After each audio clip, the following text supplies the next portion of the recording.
I had been praying, Lord, I want to be able to meet with someone that isn't a Christian. A friend of mine met a girl in a Starbucks. She was a young girl in college, and she said, I'm trying to learn about Jesus. I'd love to learn more. She's like, oh, okay.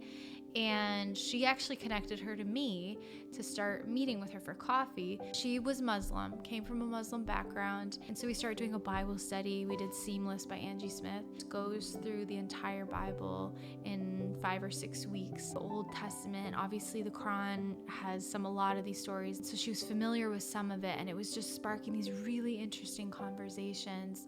We get to Jesus. We get to the New Testament, right? And I'm like, oh, this is the heavy hitter. Now, at this point, she's not a believer, but just hearing her experience, it was like a movie that you really love and you get to watch it with someone for the first time, and it's like watching it for the first time. And that's how it felt listening to her talk about Jesus. And I was like, oh, this is so good. And she had tears in her eyes, and she was thinking specifically about the sorrow that he faced and the pain he faced. We finished the Bible study. I never had the opportunity to pray with her or do anything, but I said, okay, I think my job is, I hope I did enough. Like, Lord, please, it's yours. She's yours. Months go by. We don't see each other, and reach back out. I say, hey, how are you doing? We need to get connected. She's like, I have so much to catch you up on.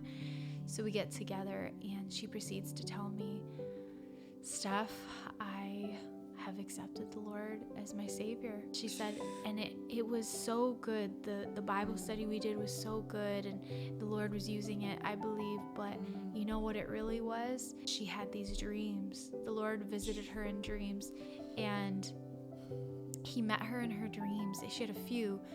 And one of them, it was like she was driving in a roundabout and couldn't get out of the roundabout, but she kept seeing a church in the corner. And it was like this light was shining towards the church, and she just wanted to go that direction. But this was the moment, I think one of the moments that really was the turning point for her. So she's going on a walk, and she goes on the same path every week. Again, not a Christian at this point, but praying to God, saying, give me a sign. She had been asking for a sign for so long, and finally she said, you know what, God, I'm not asking for a sign anymore. Like, I'm not gonna ask for that anymore. Like, I trust you.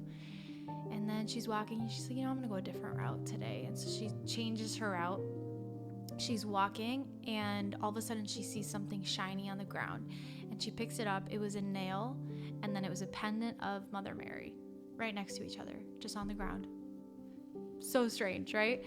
And so she showed me she had the necklace with her. And I'm like, that is so, you can't make this stuff up. Yeah. So from the dream, all these different things that were happening, and then it happened, right?